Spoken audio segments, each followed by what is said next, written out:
senang banget nih ya kalau ngundang teman-teman pada datang, sharing-sharing, bertukar memori, pengalaman. Dan teman saya kali ini dekat banget. Kami mengenal udah 21 tahun, 22 tahun lebih.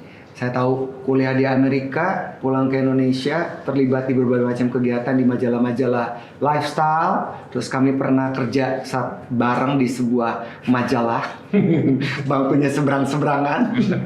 Terus kemudian bikin free magazine. Terus kemudian tahun 2009 bikin komunitas Indo Runners.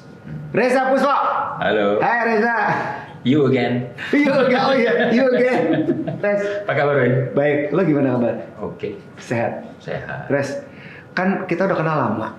Terus lo juga sangat tough ya olahraga. Kadang-kadang bini lo, udah nggak boleh naik sepeda. Ini itu gitu. Terakhir kita berantem kan di rumah lo. Iya. Dan gue mencoba Gara-gara untuk- sepeda. Gara-gara sepeda. Ternyata miskom. Bilang udah deh, gue bilang gitu. Apa yang membuat lo tuh gila banget, terutama sekarang ya, lari, sepeda, itu apa tuh? Jadi itu mesti tarik mundur ke tahun 2008. 2008. 2009. Oke. Pada saat itu. Lo udah balik dong? Udah, saya kan balik ke tahun 1999. Oke. Jadi Lama itu ya? Udah lama. Jadi anak Jakarta udah lama lah. Udah jadi anak Jakarta, bekerja di beberapa kantor yang ngikutin pola hidup orang-orang Jakarta gitu ya. Sampai akhirnya di tahun 2009 itu ada kejadian di mana bapak saya terdiagnosa dengan diabetes. Tapi udah cukup parah. Oh, Diabetes itu udah insulin segala macam. insulin apa segala macam sampai akhirnya udah merambat ke levernya, udah cancer lah gitu. Iya. Penyakit semua penyakit ya. Nah, diabetes itu kan sebenarnya penyakit gaya hidup. Iya kan? Iya. Tapi apa yang terjadi adalah ya saya ngeliat gitu loh, saya bawa bapak saya nih keluar masuk rumah sakit. Iya, Suffering dari orang yang menurut saya he's my hero, he's gagah apa segala macam, mesti deteriorating gitu ya, menurun gitu ya, dan gagah tiba-tiba turun, kurus apa segala macam, nggak bisa ngomong gitu. Keluar masuk rumah sakit, ya secara fisik, mental kita juga terkena juga. Iya. Ekonomi kita juga kena juga gitu ya, mahal ya. Pasti. Sampai akhirnya I have to lost him gitu lah. Jadi waktu dia didiagnosa di tahun 2019 akhir tahun itu, dokter bilang umurnya tinggal 3 bulan. How do you feel? Sedih banget. Iya. Sedih banget. Iya, your hero. Sedih dan banyak bikin mikir sih sebenarnya gitu ya. Apa yang lo Dia pikir? umurnya waktu itu masih umur 70-an gitu ya. Quite young. Ya kasihan banget gitu ya. Kenapa sih sampai masih begini gitu lah. Ini Reza nggak pernah ngomong ini ke saya loh di rumah. Iya. Sampai akhirnya Iya kan, Res? nggak pernah. Jadi saya akhirnya ngaca gitu loh. Umur ya, kita ngomongin tentang umur. Umur emang itu semuanya di tangan yang di atas. Tapi kalau lo dikasih kesempatan untuk menjaga umur itu lebih panjang, Kenapa apakah enggak? tidak? Iya, why not? Iya. Iya kan? Kenapa nggak di manage? Kenapa enggak gitu? Iya. Iya kan? Itu kan terserah kita Ini sendiri. tamparan berarti buat orang-orang yang nggak pernah olahraga ya? Hah? Di ruangan ini banyak kayaknya yang belum olahraga. Ya namanya diabetes itu musuh besar lah buat kita gitu. Dan itu bikin saya mikir. Dan akhirnya saya harus lost him. Papa 2009? 2009 Lewat umur dibilangnya tinggal 3 bulan. Ternyata dia masih bisa survive sampai April tanggal 3 tahun 2010, 1 hari sebelum ulang tahun saya. Gitu. Sedih banget kehilangan dia.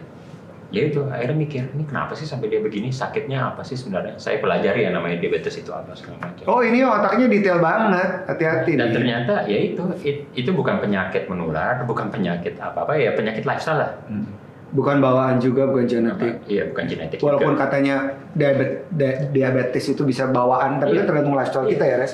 Tergantung lifestyle kita. Iya. Dan ternyata apa yang terjadi dengan bapak saya itu perokok, peminum kopi berat, kopi susu. Tapi kopi susu minumnya gini deh. Dia itu kan kerja lama di Jerman. Jadi waktu pulang dari Jerman dia punya beer mug. Beer mug itu kan 1 liter. Gede banget. Nah 1 liter itu dia Si minum kopi 3 susu. kali kopi susu pagi, siang, dan malam. Gila. Gitu. He treat it like a beer kali ya. Rokok dari umur 14. Dia janji mau nikah, mau berhenti, nggak bisa berhenti. Akhirnya keterusan gitu kan, kayak gitu. Makan juga ya doyannya memang dia suka doyan makan, ya segala macam dimakan lah gitu lah. Jadi olahraganya juga jarang, Atau hampir nggak pernah? hampir tidak pernah. Gitu. dan kerjanya memang hanya di depan komputer bekerja gitu loh, dengan rokoknya dan kopinya dan makanannya. Tapi menurut saya ini adalah pencerminan besar orang Indonesia. Iya. Setuju. Suka makan, suka rokok, suka ini, dan Suka tidak- manis. ya, suka manis, gula, Iya. banyak, dan tidak memperhatikan badannya sendiri gitu. Dari situ saya terdorong gitu, aduh, iya ya. Apakah gue akan mati kayak gini juga gitu loh? Oh. Gue nggak mau dong ngeliatin anak gue untuk Iya. lihat, because traumatizing juga tuh waktu saya ngelihat bapak saya di rumah sakit sampai akhirnya, Pergi. ya menghembus nafas terakhirnya gitu. So from that moment on, saya bilang sama diri saya sendiri, oke, ini something yang harus menjadi pelajaran buat saya, gitu. I have to be different. I don't wanna die like this. Gitu. Nah, saya ingat banget waktu tahun 2009 itu, ya saya masih kerja di majalah apa segala macam. Sama sekali, ya olahraga memang berolahraga tapi tidak rutin, tapi makanannya ya juga cukup parah lah gitu.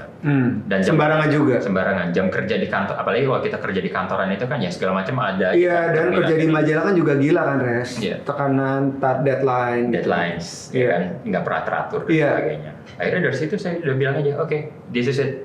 I want to change everything.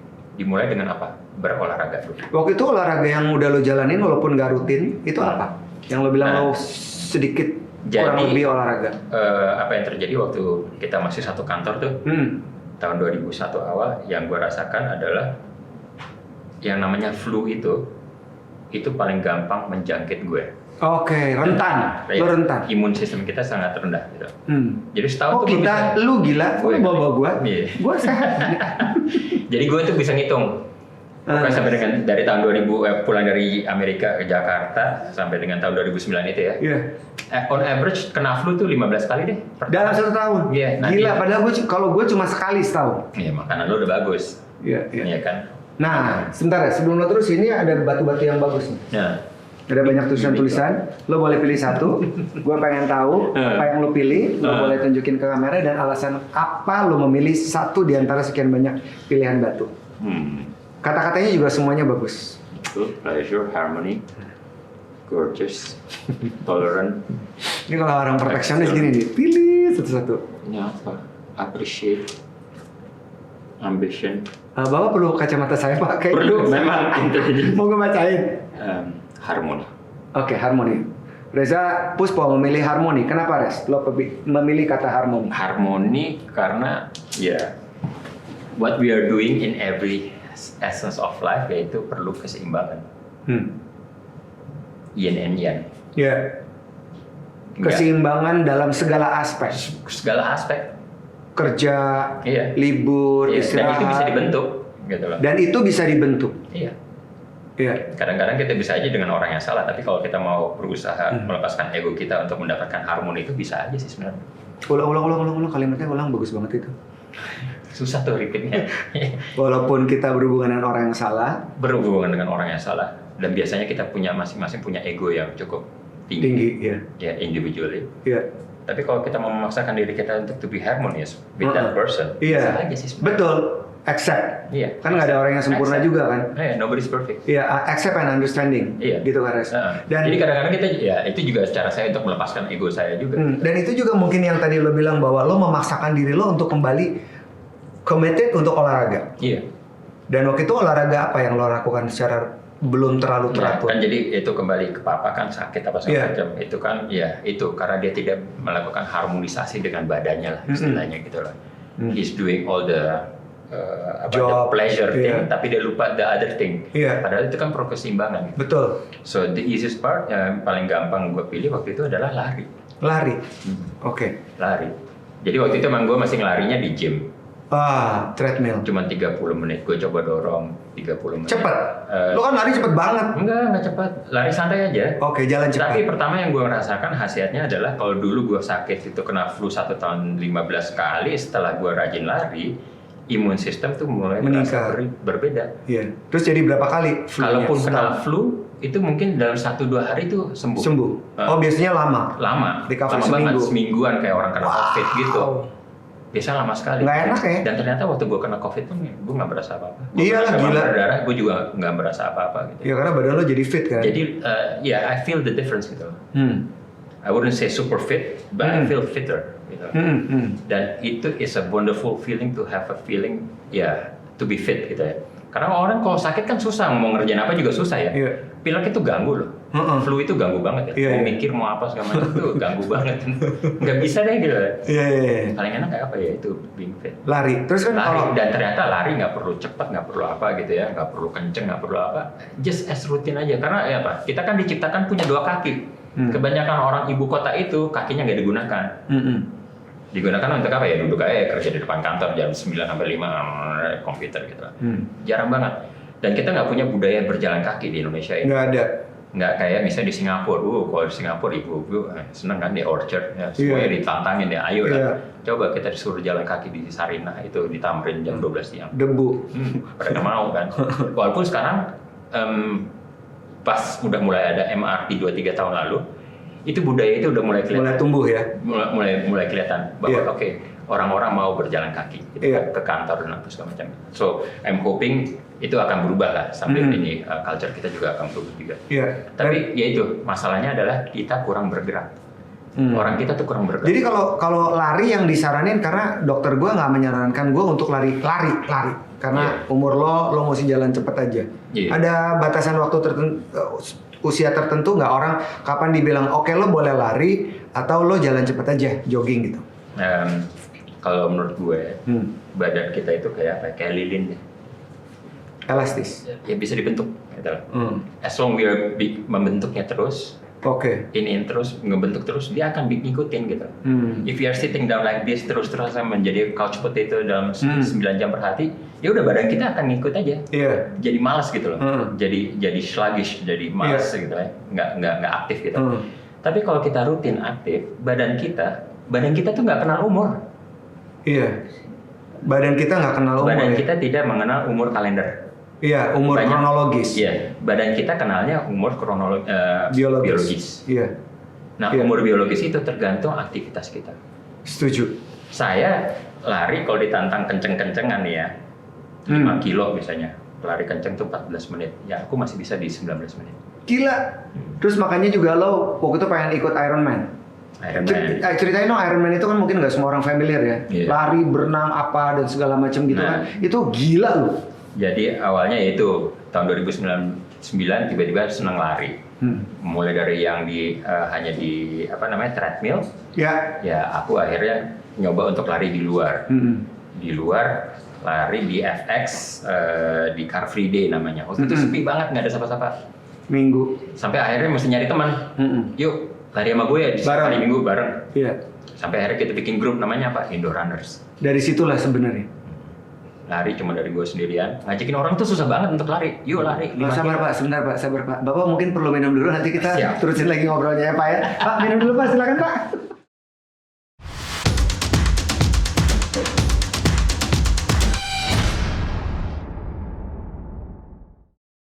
Kalau ngomongin hobi, kesukaan, sesuatu yang kita lakukan secara rutin, pasti kita tuh excited gitu kan, Res. Kayak lo tadi cerita tentang lari, terus lo juga kok banyak orang yang susah banget diajak lari ya gitu. Maksudnya kan, that Car Free Day moment setiap minggu sekali. Dan itu yang jadi inisiasi lo untuk membuat Indo Runners. Komunitas Indo Runners. Dan gue tahu banget di zaman itu ngetop sekali, lo bisa gather a lot of people. More than 100 to 100. Ya kan ya, banyak bisa lari dan segala macam. Jadi dari kayak iseng-iseng belaka, terus tiba-tiba there you go gitu kan? Iya, ternyata ada panggilan aja. Gue ngerasa ada panggilan karena gini, ini lucu namanya hidup kan ya.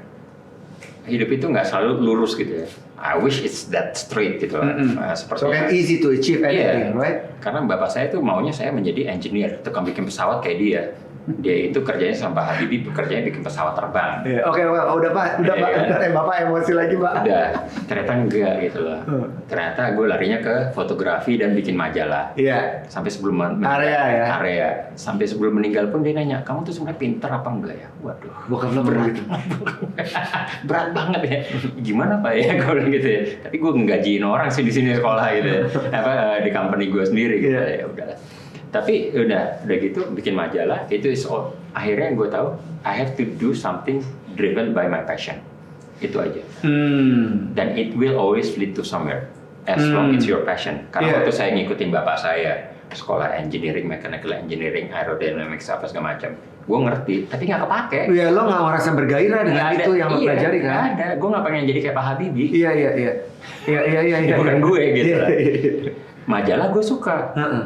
kreatif, Iya, ya kan, ketemu industri. orang, industri, ada fashionnya. Asik. My first job in the magazine was nama majalahnya itu namanya Interview Magazine, punyanya yang dibikin oleh Andy Warhol.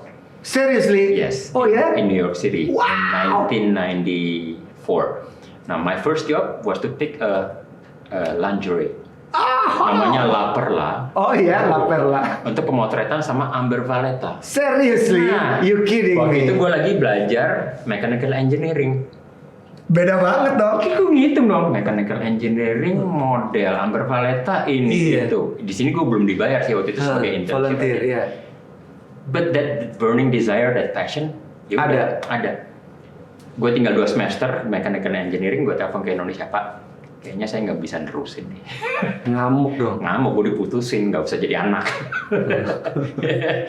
Tapi you follow your passion, I right? follow my passion. Gue tetap kerja di majalah bertahun-tahun di situ, build my own line path, Iya, gitu ya. iya. Sampai akhirnya tadi pengen tetap kerja di situ tapi nggak berhasil. Permitnya udah habis, sampai akhirnya harus pulang. Makanya bekerja di majalah di Indonesia. But that's my passion. Nah, kenapa nggak majalah diterusin? Ya karena majalah pada akhirnya is a big old dinosaur yang memang udah harus mati. Karena semuanya nggak ada yang baca majalah lagi. Digital semuanya. Digital ya. Tapi kembali ke tadi pertanyaan gue, Res, yang lo ikut mau ikut Indorunner, Iya. bikin komunitas Indorunners, terus lo juga pengen pursue untuk ikutan Ironman gitu kan? Iya. And what happened after? Ya itu dia habis majalah berhenti, kan gue cuma mesti nyari kerjaan juga dong. Apa ya, passion gue apa? Ya lari itu ternyata. Lari, pertama apa yang gue lakukan? Di Indonesia itu olahraga mass participated kayak lari, yang bisa datangin ribuan orang, kayak New York Marathon tuh yang datang 60.000 orang. Gila, Yang all daftar around the globe. Yang daftar 100 sampai 200.000 orang, yang keterima cuma 60.000 orang. Itu belum ada culture di sini. Jadi what I do di tahun 2009, oke, lari itu belum menjadi budayanya kita. Iya. Budayanya kita lari itu adalah hukuman. Waktu kita di SMA, Iya, bikin kalau PR, lari. suruh lari, iya. Gue di PL kan, rambut gondrong, potong dulu, lari. So we are trained to hate running or olahraga. Unconsciously. Ya, Iya. di Indonesia. Iya. So ya udah, gue mikir, gue pengen bikin event lari tapi belum punya marketnya. Yang pertama mesti dibangun apa? Marketnya, Ekosistemnya. ekosistemnya. Iya. Jadi apa dulu? Indorunnersnya dulu.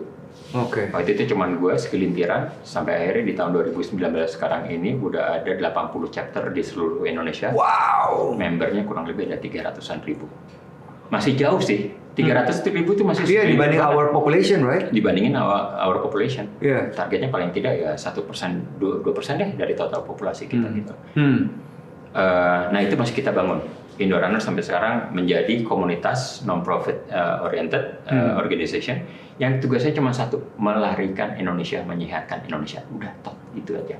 Apa momen Nggak yang lebih, nggak kurang. Iya, apa momen yang paling bagus yang lo merasa bangga, wow, apa yang gue kerjain, yang gue inisiatifkan dari starting from your passion sampai akhirnya lo ngelihat, oh iya, this is it. Membuat perubahan. Membuat perubahan. On particular event, kan pasti Indorunners komunitas bikin banyak sekali event. Di mana, di Oke, satu tempat, di mana? Kalau dari komunitas ini, karena marketnya sudah di-build, akhirnya mereka mencari event.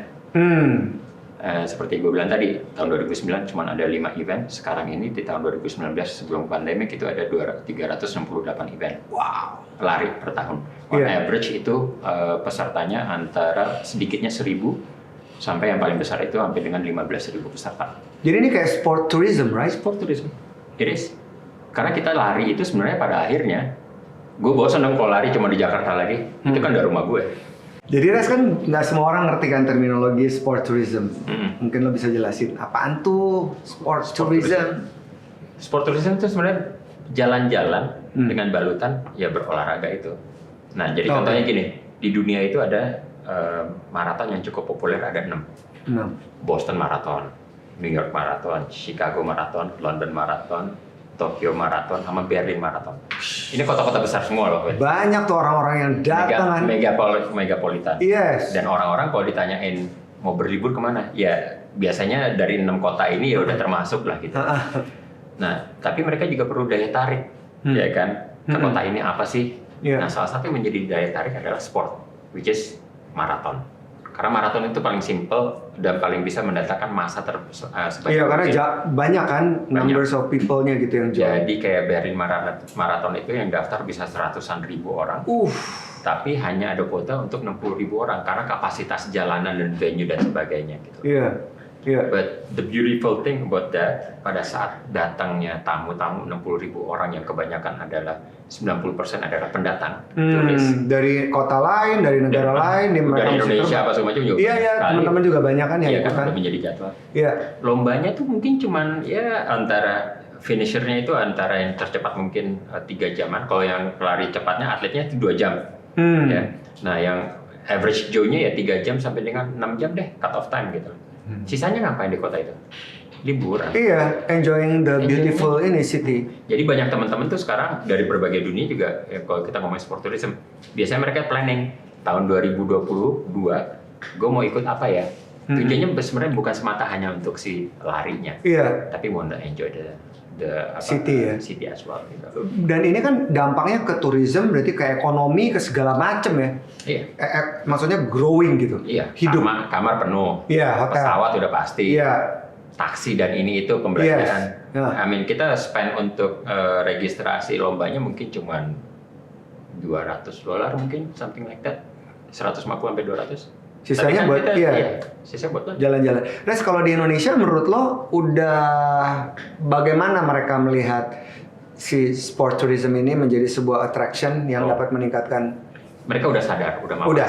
Dan ada banyak kan di kota-kota A, B, C, D kan, Borobudur lah, apalah gitu. Populer itu di Indonesia ada namanya Bali Marathon sejak tahun 2012. Jakarta Marathon sejak tahun 2012. Kemudian ada Borobudur Marathon sejak tahun 2014. Ada lagi yang dikembangkan Jogja Marathon. Itu yang paling populer. Tempat itu ya. Nah, ini memang masih di destinasi kota-kota besar. Yeah. Gitu ya. Kenapa di kota besar masih menjadi tempat incaran? Karena itu kalau kita mau ke tempat tersebut, hotelnya ada, pilihan makanannya Facilities, ada, yes. Fasilitas ada, kendaraan transportasi dan semuanya ada. Iya. Bandingkan, saya dapat challenge nih, ada satu kota termasuk dalam super destinasi. 10 destinasi. 5 destinasi. Oh, 5. 5 destinasi super. Ya kalau 5, ada satu namanya Likupang di Sulawesi Utara. Iya, Likupang. Aduh, jauh itu. Iya. Secara logistik dan apa juga masih susah. Betul. Menurut saya. Gitu. Iya. Even Labuan Bajo gitu ya, nggak gampang juga gitu loh. Pesawatnya berapa banyak? Iya, limited ya. Udara, cuaca kan kadang-kadang Betul. bisa delay atau. Kemarin saya baru datang juga dari Mandalika, yang ada MotoGP. Iya. Makanannya nggak banyak yang enak, Win.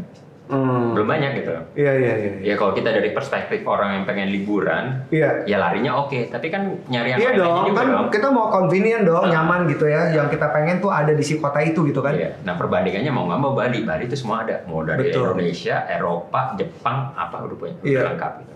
So those are the PR yang memang mesti dilakukan sama teman-teman dari Pemda setempat karena biasanya maraton ini bukan miliknya si event organizer atau race organizer, tapi juga stakeholdernya adalah Pemda setempat. Betul. Itu kepentingannya mereka. Iya. Karena namanya yang dipakai kan nama kota mereka. Iya, jadi awareness-nya udah ada. Iya.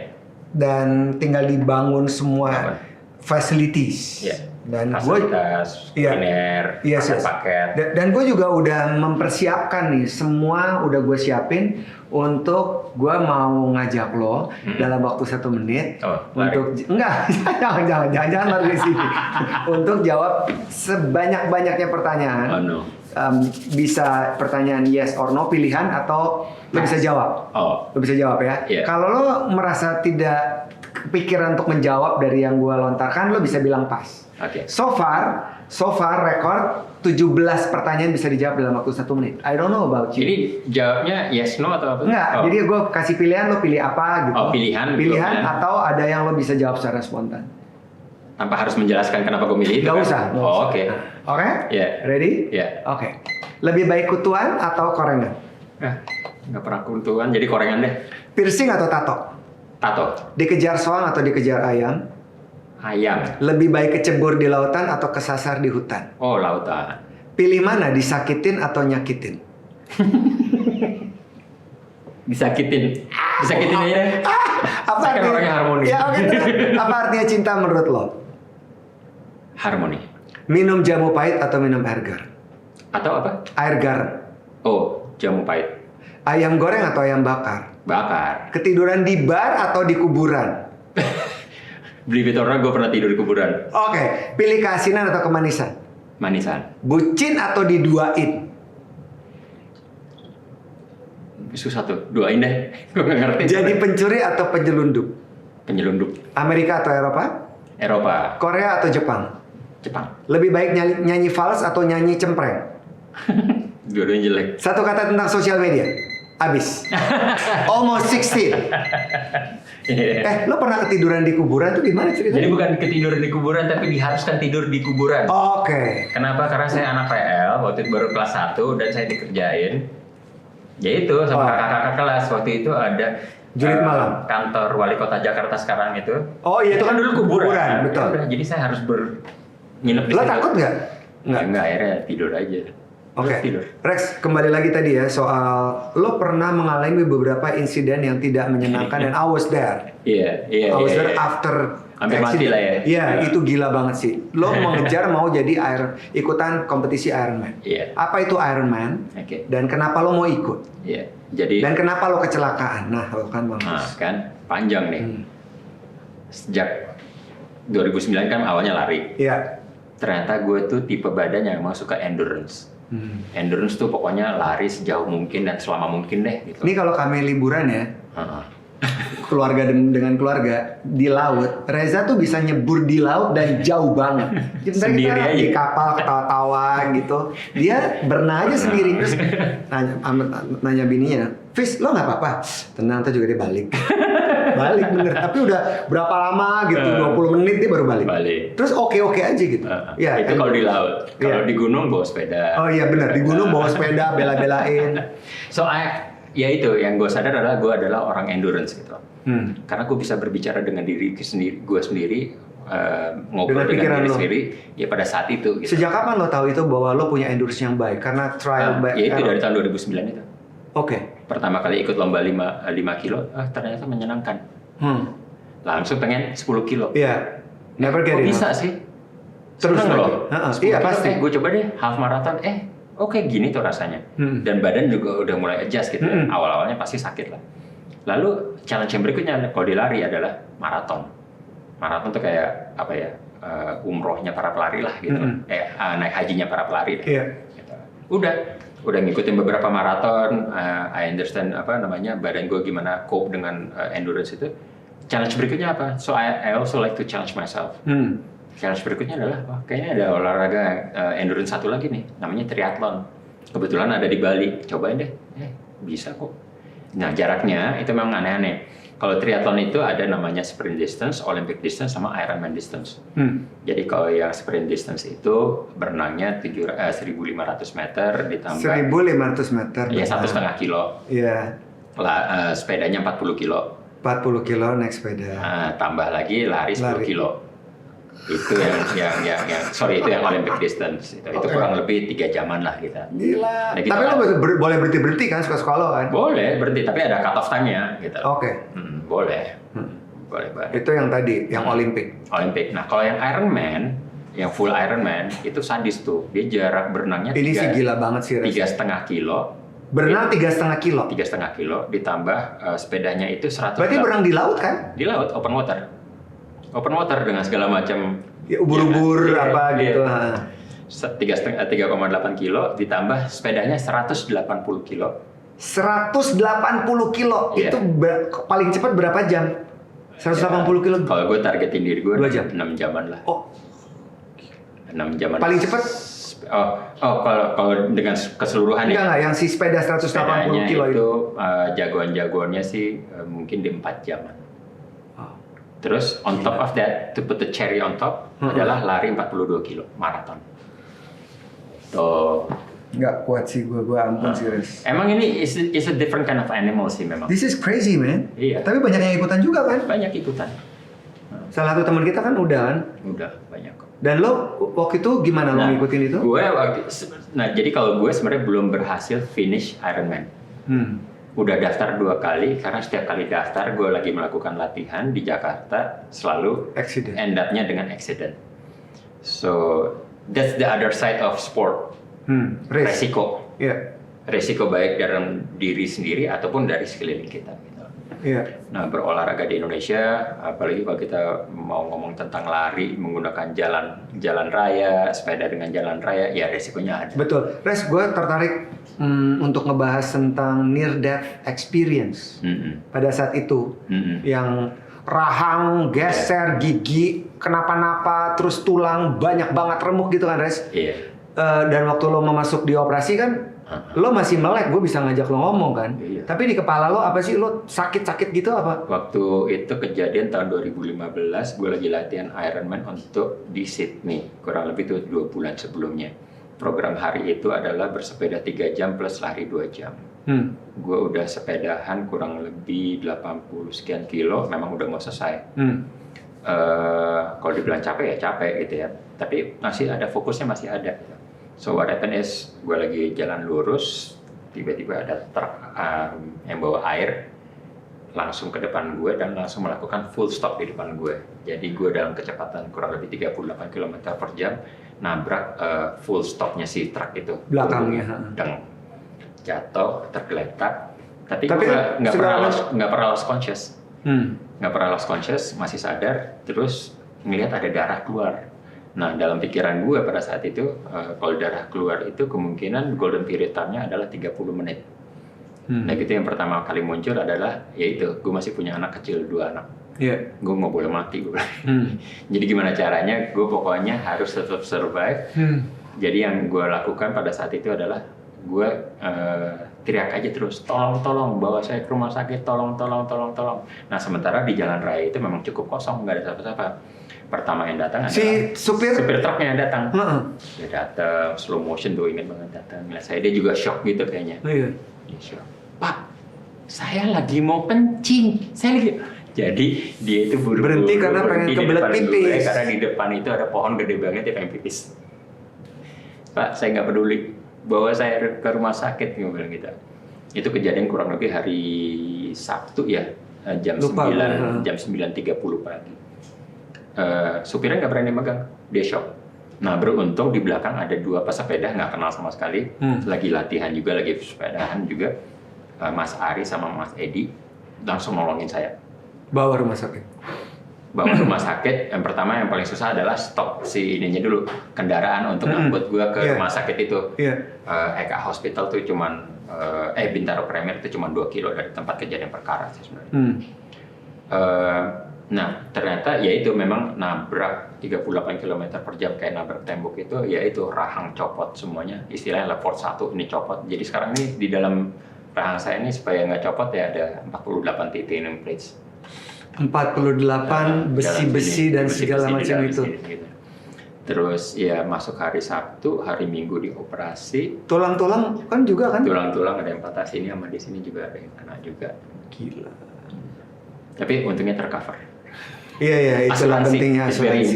Mau tanya asuransinya apa? Tapi nanti dulu kalau asuransinya mau endorse ya bayar dulu. Res, tapi lo sempet ngerasain macem-macem gara-gara mengejar your purpose. Iya. Dan lo nggak pernah give up sampai sekarang. Iya, sebelum itu juga pernah kecelakaan di sini, ada broken collarbone, ini ada lagi. And what is the lesson learned? That risk. Bahwa bersepeda itu memang ada resiko. Itu aja. Tapi it doesn't stop me from doing it. Karena lo suka. Tapi lo lebih cautious dong. Iya. Sekarang. Iya, lebih cautious. Oke. Lebih ngerti jalanan. Apa tips yang bisa lo berikan kepada orang-orang yang gemar berolahraga, bisa dibilang untuk challenge dan endurance dan segala macam? Jangan dijawab dulu, pikir-pikir dulu, Res. Habis ini aja kita tunggu jawabannya. Jadi yang lain pada penasaran. Oke.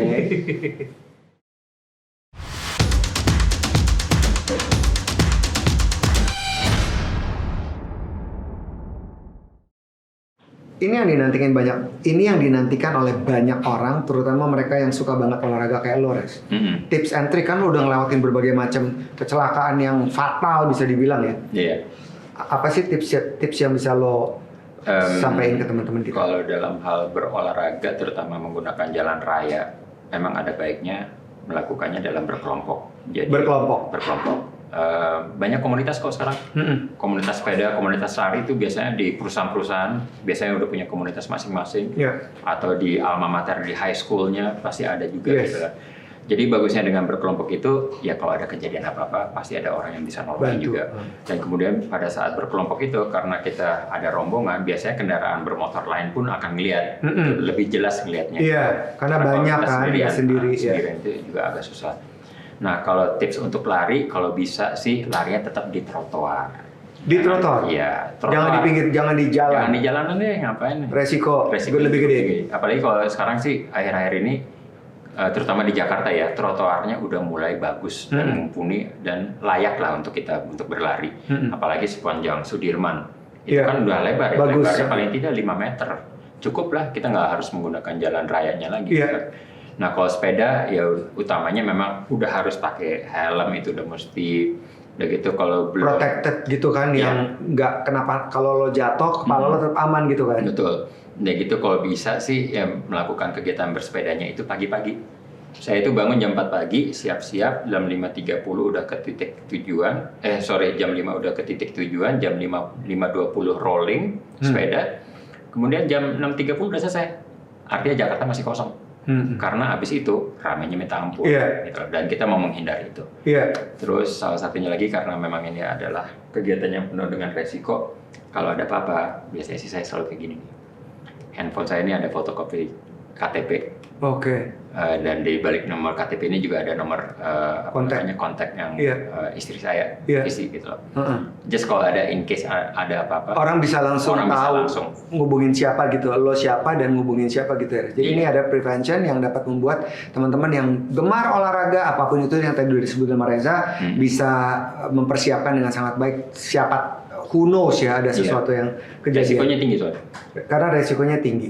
Nah, Res, balik lagi ke apa yang sekarang kan pandemi udah bisa dibilang akan jadi endemi. Terus kan ekonomi mulai bertumbuh, geliatnya udah mulai muncul di semua, pariwisata udah mulai naik pelan-pelan gitu kan. Berarti kan kita bisa mengencourage orang-orang untuk meningkatkan ekonomi daerahnya dengan salah satunya adalah sport tourism. Bisa nggak sih lo kasih advice gitu kayak misalnya para IO yang mau bikin sport tourism di daerah manapun gitu ya di seluruh Indonesia. Apa step 1, 2, 3 yang as simple as that yang akan membuat ketika mereka bikin ini ya well done. Ya pertama adalah biasanya harus bekerja sama dengan komunitas tempat. Komunitas itu soalnya mereka punya insight yang bagus tentang jalanan yang layak, jalanan yang baik. Kemudian untuk distance-nya, kalau mau mengajak teman-teman dari luar kota tersebut datang ke kota tersebut, harusnya adalah punya jarak paling tidak half marathon, yaitu 21 kilo, atau full marathon. Karena kalau pendatang itu kalau cuma diajak datang untuk lari 5 kilo, 10 kilo, itu enggak lah ya. Mau datang gitu. Kurang menarik. Jarak-jarak itu yang biasanya bisa menjadi kuncian untuk mendatangkan teman-teman. Kemudian yang mesti dipikirin juga kalau di daerah itu adalah transportasi on how to get there-nya. Itu mesti dijadiin prioritas juga. Iya dong. Kayak misalnya saya punya satu klien, dia pesawatnya mungkin sehari cuman ada 1 dari Jakarta. Nggak terlalu banyak, ya kan? Nah, itu hotelnya juga kamarnya juga baru ada 2.000 di kota tersebut. Sementara si Pemda ini maunya membangun menjadi 5.000 peserta datang. Nggak bisa. Jadi kita sesuaikan saja. Jadi bikinnya sesuaikan aja. Kota tersebut ada berapa sih? Dengan kapasitasnya berapa? Lalu dibangun dari situ. Ada cerita bagus, satu namanya Bromo Marathon. Bromo Marathon di ketinggian 1.800 meter di atas permukaan laut. Di Bromo itu di atas puncak itu kamarnya dikit banget, cuma 200-an. 100 penginapan. Tapi pesertanya ada kurang lebih waktu tahun pertama dibikin tahun 2010 itu ada 500. Dengan kekurangan ini bagusnya si event organizer, resort organizer bekerja sama dengan penduduk setempat untuk menjadikannya homestay. Jadi ekonomi juga hidup lagi, tumbuh lagi gitu. So it could be done like that gitu. Dan akhirnya sekarang dari tahun ke tahun sudah sangat terbiasa para pelari itu, kalau nggak salah sekarang ada 1.500 sampai dengan 2.000 itu nginep di rumah-rumah penduduk. Keren. Jadi ikut rasain makanan berkesan tempat. Berasa lokal people. Lokalnya dapat, makanannya enak. Kebetulan makanan di situ juga enak-enak. Gitu. Dan akhirnya itu membangkitkan ekonomi daerah setempat juga. Nah terus kan lo nggak kapok ya karena lo emang merasa bahwa olahraga lo udah mengukur endurance lo dan buat lo itu adalah lifestyle, nginget cerita bokap yang membuat lo tetap termotivasi untuk menjaga tubuh, jiwa dan raga dan kesehatan diri lo. Kalau kita ngomongin ke kesehatan ya, Reza tuh orangnya strict banget loh. Kita ngumpul gitu, besok dia mesti olahraga, mau sepeda, udah gue mesti tidur jam segini. Nah apa tuh rambu-rambunya biar kita bisa punya wellness? Sebenarnya sih kalau ya itu balance. Harmony. Nah, lo jaga makan enggak juga kan, maksudnya enggak terlalu. Gue makan segala macam gue makan. Iya. Tapi gue takerin. Jadi kayak nasi ditakerin, minyak goreng-gorengan ya ditakerin, nggak terlalu banyak. Iya. Jadi nggak ekstrim sebenarnya kan lo. Gitu. Udah gitu, jadi portionnya mesti dijaga sih sebenarnya. Simple case yang paling gampang adalah nasi deh. Nasi biasanya kalau di keluarga di Indonesia gitu ya, ada satu bakul nasi. Pada saat ada satu bakul nasi dengan lauknya, biasanya orang nggak tahu kapan stop dengan nasinya. Terus aja gitu. Karena banyak. Iya. Lauknya habis, sausnya enak ya. Hajar terus sama sausnya gitu. Sampai habis. Mungkin ada buntut ikan asin juga tuh ya. Karena kita diajarin apa? Makan untuk kenyang. Makan untuk kenyang. Yeah. Sementara kalau badan kita itu bagusnya makan untuk refuel, untuk meningkatkan energi gitu. Nah, jadi lo nggak pernah sampai kenyang dong? Nggak pernah kenyang, karena kita nggak perlu kenyang sih sebenarnya gitu. Karena kalau udah kekenyangan, ya masalahnya sekarang gini, lo kenyang, lo ngebakar nggak itunya, digunakan apa nggak? Kalau nggak digunakan, kan akan menumpuk. Betul. Menjadi tambah sluggish lagi gitu. Iya. Karena kita nggak usah kayak gitu. Sedikit-sedikit aja. Kalau saya pun makan dalam satu hari itu 6 meal instead of 3 meals. Kalau di Indonesia kan kebanyakan 3 big meals.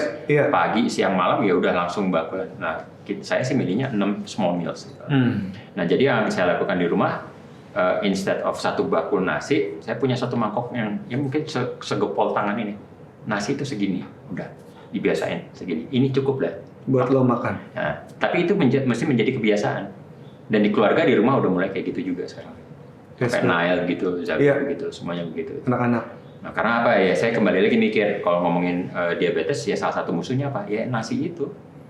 Kebanyakan gula apa semacam dari nasi itu yang bisa mengganggu pencernaan kita, mengganggu sistem metabolisme, blood level kita. Things like that. So, tapi saya makan segala macam, saya makan kok. Iya. Dan juga lo olahraga ya, jadi lo kan nggak takut ya. Yang lo makan tuh lo keluarin dengan olahraga, lo kan lo berkeringat dan segala macam kan. Yang gue pelajari sih selama 10 tahun terakhir ini, kunci to be sehat adalah rutin bergerak, nggak peduli jaraknya, nggak harus kencang, mau jalan kaki pun oke. Gue punya teman yang gue bantu, yang tadinya beratnya adalah 100 kilo, sekarang dia udah 90 kilo. Cuman dengan jalan kaki dan ngerasa lebih sehat. Gitu. Jadi nggak harus lari kok gitu. Yang penting rutin. Terus satu lagi adalah makan. You have to know your calorie intake. Misalnya dari sisi kalorinya deh. Kayak saya dalam kondisi nggak ngapa-ngapain, badan saya udah bisa ngebakar 1.500 kalori dengan sendirinya. Ya kan. Apalagi saya tambah dengan lari. Mungkin badan saya dalam satu hari bisa membakar 2.000 sampai dengan 2.500. So if I know that formula, saya juga makanya membatasi itu. Sebenarnya batasannya cuma dari kalori aja gitu. Betul. Sama kayak mobil ya. Mobil kapasitas bensinnya misalnya berapa liter? 20-30 liter. Lokasi kebanyakan, ya bleber.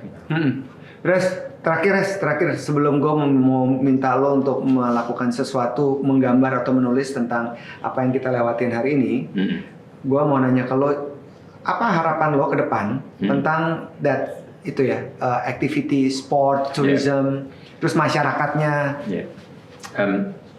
Apa yang saya lakukan dari tahun 2009 adalah mengajak orang untuk bergerak, gitu loh, untuk hidup sehat.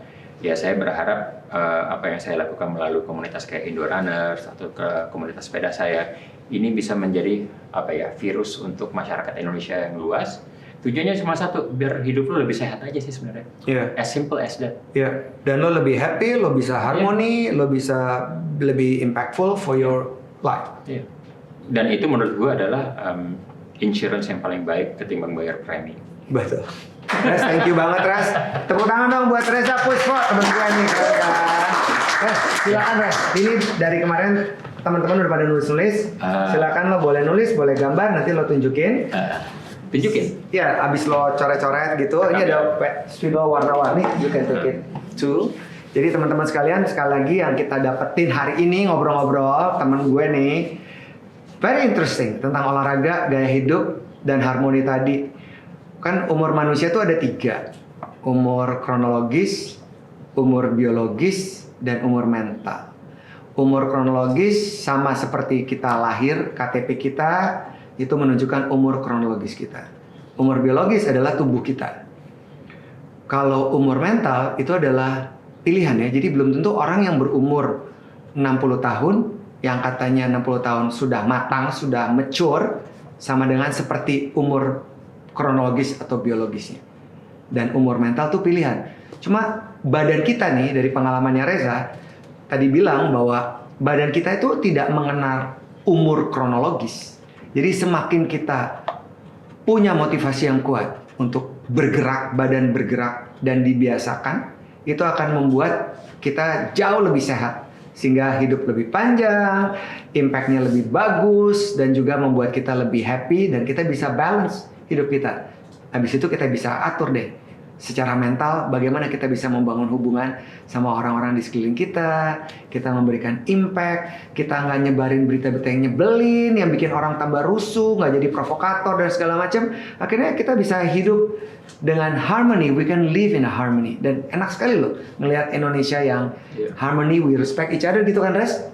Tapi ntar lagi tahun 2024 nih. Iya nggak apa-apa, nggak apa-apa. Tahun 2024 emang udah saatnya untuk kita lewatin. Tapi that expectation has to be there, and when we respect each other, semuanya pasti akan asik kok, akan asik.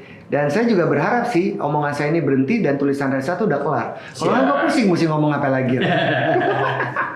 Jadi thank you banget teman-teman sekalian. Hari ini kita bisa dapetin banyak hal yang paling penting. Dan biasanya nih ya kalau dalam setiap saya ngajar berbagi di kelas, saya selalu bilang ke peserta, apa yang lo ingat di kelas, yang lo dapetin, itu 3 jam lagi akan tersisa cuma 30%. 3 hari lagi, lo cuma ingat 10%. Jadi semua benefit, apa yang udah teman-teman dapetin, itu bisa tuh dibikin catatan untuk measurement, untuk purpose for a better life. Asik. Amin. Apa tuh Res yang lo tulis, Res? Waduh, karena ini adalah suatu undangan, jadi ini adalah suatu note di tanggal 26 Mei 2022. Oke, boleh ditunjukin? Thanks for having me. Semoga sukses selalu. Terpenting jaga harmonisasi hidup kita.